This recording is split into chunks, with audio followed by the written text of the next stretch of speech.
কয়েকজন নিচের সুড়ঙ্গ পথগুলো ভালোভাবে খোঁজো, আর কয়েকজন আশেপাশে খোঁজো, ভালোভাবে খোঁজো।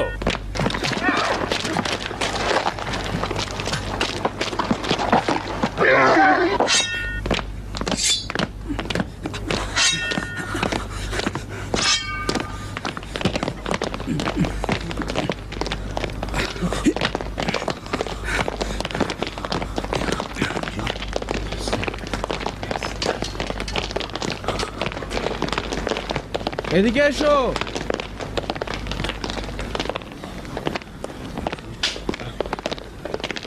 এখানে তো কেউ নেই। এখানেও তো কিছু দেখছি না। কোনো খবর পাওয়া গেল না জনাব। ফান্তুস, তুমি সিপাহীদের নিয়ে ওইদিকে যাও, আর তোমরা ওইদিকে যাও। বাকিরা আমাকে অনুসরণ করো। জলদি আসো।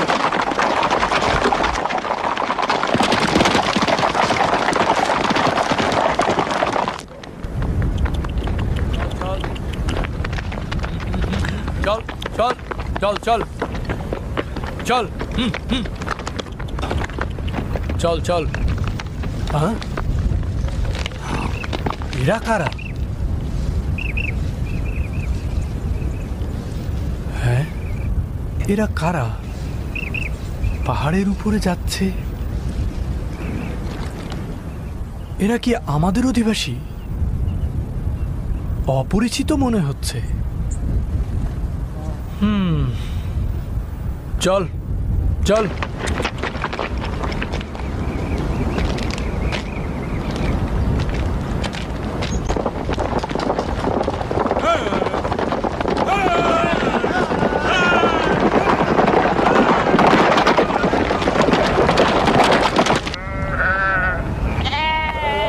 দেমেত্রিও, দেখলি তো তারা আমাকে তাদের সঙ্গে নিল না। তারা আমার জানের চিন্তায় ছিলেন। তারা আমার জানকে এত মূল্যবান মনে করেন? না না, আমি অত মূল্যবান না। খোদাভীরু ব্যক্তিদের সঙ্গে থাকতে সৌভাগ্যের দরকার হয়, সেই ভাগ্য আমার নেই। তারা নিজেদের জান খোদার পথে উৎসর্গ করে দিচ্ছে। তাদের পথ খোদার পথ, আর আমার পথ কি এরকমই থাকবে? আমি কি সারা জীবন এই ভেড়াদের সঙ্গে কাটাবো? দেমিত্রি, তারা কুপ্রিয় সেরেকি খোদা থেকে নিজেদের মুক্ত করতে পেরেছে, মহান খোদার পথে ধাবিত হয়েছে। কিন্তু আমি দুনিয়ার সবকিছু নিয়ে পড়ে আছি। আমি যদি জোরাজুরি করতাম তাহলে হয়তো আমাকে সঙ্গে নিত। দেমিত্রি, তুইও কি আমার মতো চিন্তা করছিস? তোর তো চিন্তা করতে হয় না। আমার মনে হয় তাদের ওখানে আমারও চলে যাওয়া উচিত।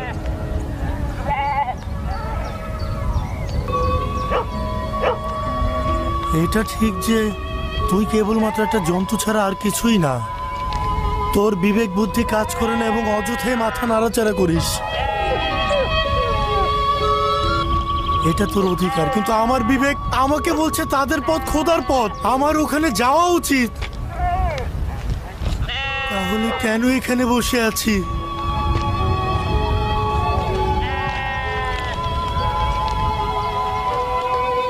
অবশ্যই আমি যাব।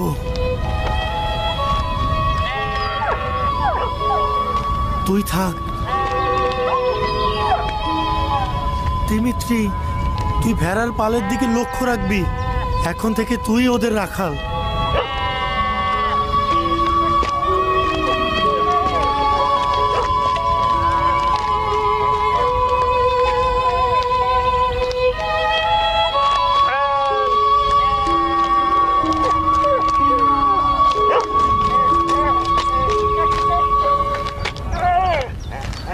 চলে যা দিমিত্রি, চলে যা। যা যা, চলে যা। যা যা, ফিরে যা।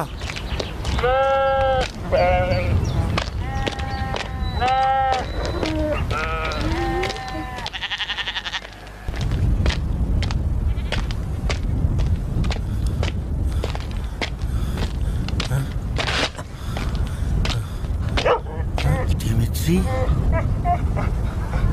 তুই আবারও এসেছিস। তোকে বললাম না ফিরে যেতে।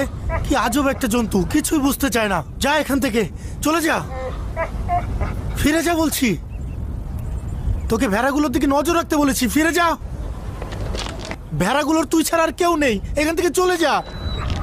ভেড়াগুলো একা রয়েছে, যা এখান থেকে, যা বলছি। যাবি? যা, চলে যা।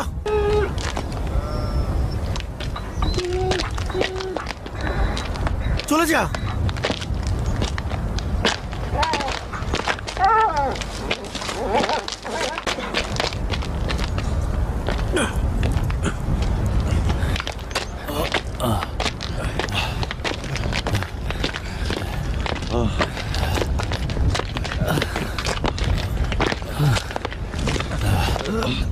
বসো বসো, তুমি বসো।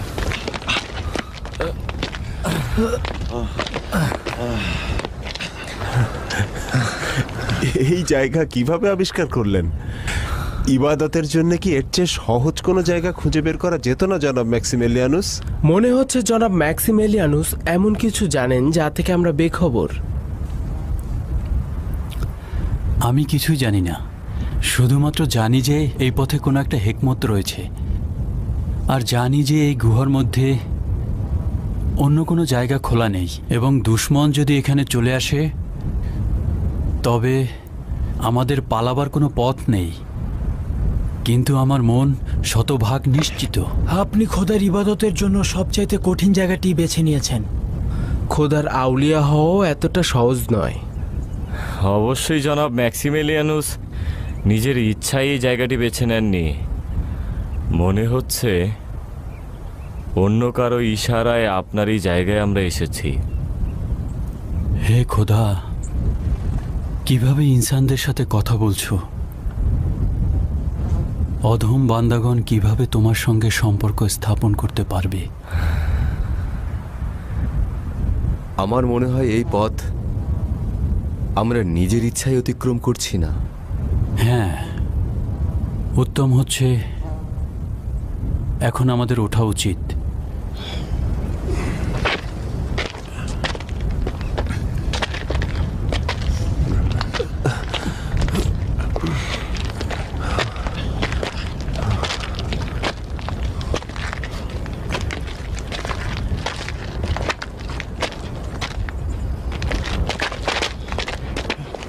অ্যান্থোনিয়াস, তুমি এখানে কি করছো? এই আমি সত্যি করে বলবো আলী জনাব, যখন দেখলাম আপনারা আমাকে অনুমতি দিচ্ছেন না, তখন আমি খোদার কাছে অনুমতি চাইলাম। খোদা আমাকে এখানে আসার অনুমতি দিয়েছে। খোদা তাআলা নিজে তোমাকে এখানে আসতে বলেছেন? একেবারে ঠিক ধরেছেন আলী জনাব। বললেন আউলিয়াদের পথ ধরো। অবশ্য আমি ভেবে দেখলাম যে আপনাদের সঙ্গে আসতে চাইলে আপনারা আমাকে সঙ্গে নেবেন না, তাই বাধ্য হয়ে ভিন্ন পথে এখানে এসেছি। আর তাই তুমি আমাদের আগেই এখানে এসে পৌঁছে গিয়েছো।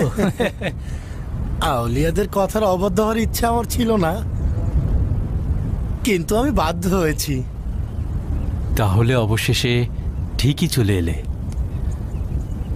ঠিক আছে, যেহেতু নিজেকে ঝামেলার মধ্যে ফেলেই দিলে, কোনো আপত্তি নেই, আমাদের সঙ্গে থাকতে পারবে। শুকরিয়া আলী জনাব।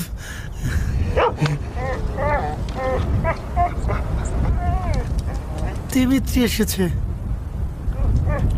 দিমিত্রি, কেন এসেছিস?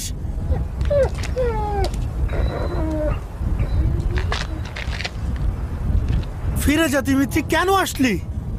যেতে বললাম না তোকে আমি? চলে যা বলছি, চলে যা। ধারণা করছে এই কুকুরটি আমাদের অবস্থান ফাঁস করবে।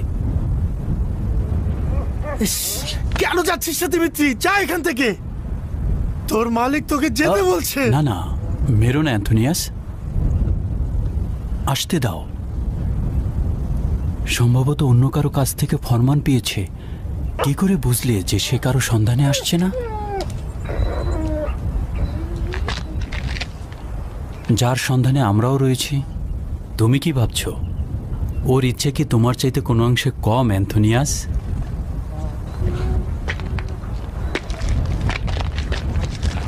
দিমিত্রি, আয় আয় আয় আয় আয় আয়, চলে আয়।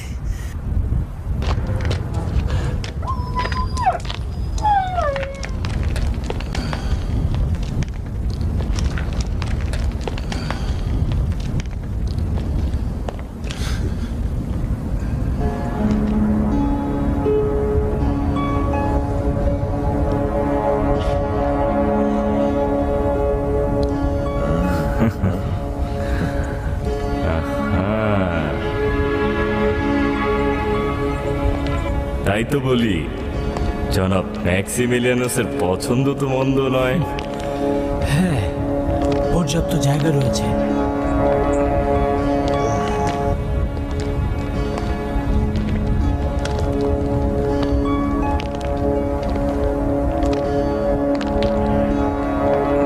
ওই দিক দিয়ে বের হওয়ার পথ আছে মনে হচ্ছে।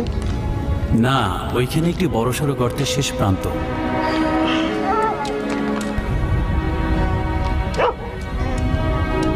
তাহলে এই গুহায় আর অন্য কোনো জায়গা নেই? না, নেই। বলেছিলাম তো নেই।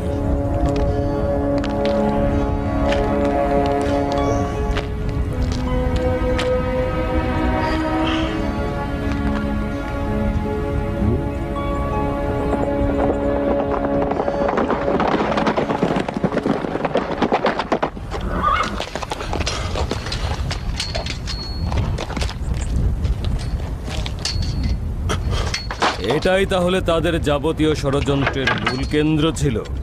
মূলত এখান থেকেই শুরু করেছে আর নিজেদেরকে খেয়ানতকারীর ভূমিকায় অবতীর্ণ করেছে।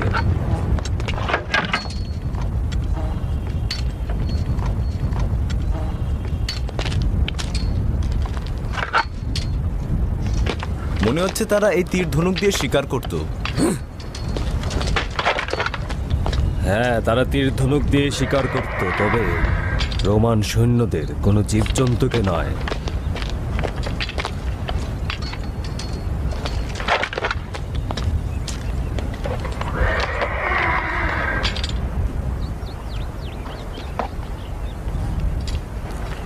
এইগুলো পরেই গুপ্ত হামলা করত। ঘোড়ায় ওঠো।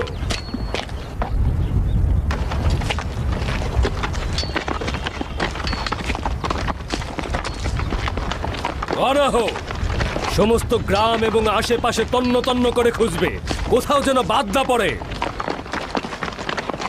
মিথ্যা বলছিস হেলেন, তুই মিথ্যা বলছিস। ওরা কোথায় লুকিয়ে আছে তা তুই জানিস না। এটা কি করে সম্ভব? সত্যি আমি জানি না। ওরা তোর বাড়ির ভেতরের সুড়ঙ্গ পথ দিয়ে পালিয়েছে আর তোকে বলেনি যে কোথায় যাচ্ছে। আপনার সিপাহীগণ ও সিপাহ সালার তো তাদের পেছনে লেগেছিল, কেন গ্রেফতার করতে পারলো না?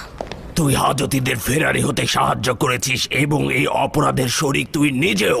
আমার সিপাহীদের ব্যর্থতার কারণে তুই ভাবিস না যে তোকে আমি রেহাই দেব। আমি শুধুই জনাব ম্যাক্সিমিলিয়ানুসের স্ত্রী, তার সকল ব্যক্তিগত কাজের দায়ভার তার নিজের। নিশ্চিন্তে থাকুন, ম্যাক্সিমিলিয়ানুসের নাম বললে এখন কোনো কাজ হবে না যতক্ষণ পর্যন্ত না আরেকজন স্বামী জোগাড় হয়। আপাতত তোর মতো নালায়েক সেনাপতির হাত থেকে তারা পালিয়েছে। যখন ধরতে পারবি তখন প্রশ্ন করিস। নিশ্চিত থাক, যদি ওকে খুঁজে না পাওয়া যায় এবং ও কোথায় আছে তা তুই প্রকাশ না করিস, তাহলে তোর স্বামীর জায়গায় তোকে শাস্তি পেতে হবে। আমি তাদের সম্পর্কে কিছুই জানি না। আপনারা যা করতে পারেন তাই করুন। হেলেন, তুই পিতার সঙ্গে সম্পর্কের সুযোগ নিয়ে ষড়যন্ত্র করে যাচ্ছিস। ওকে যেতে দিন আলী জনাব। সে ম্যাক্সিমিলিয়ানুসকে ধরার জন্য বড় একটি ফাঁদ। শান্ত হন আলী জনাব, নারীরা তার স্বামীর দিনের পথেই থাকে, কিছুটা সময় যেতে দিন। নতুন স্বামী তাকে সঠিক পথেই ফিরিয়ে আনবে। ওদের বাড়ির দিকে ভালো করে নজর রাখবে।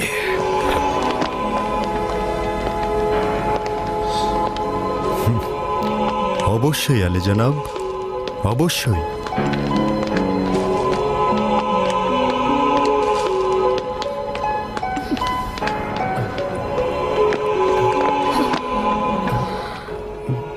কি খবর বানু? খোদার শুকরিয়া, এখনো তারা তাদের খুঁজে পায়নি। খোদার শুকরিয়া। তাহলে আপনি কেন এত চিন্তিত? জুলিয়াস আমাকে যে পরিমাণ বিরক্ত করছে, আমার পিতাও হয়তো এতটা বিরক্ত করে না।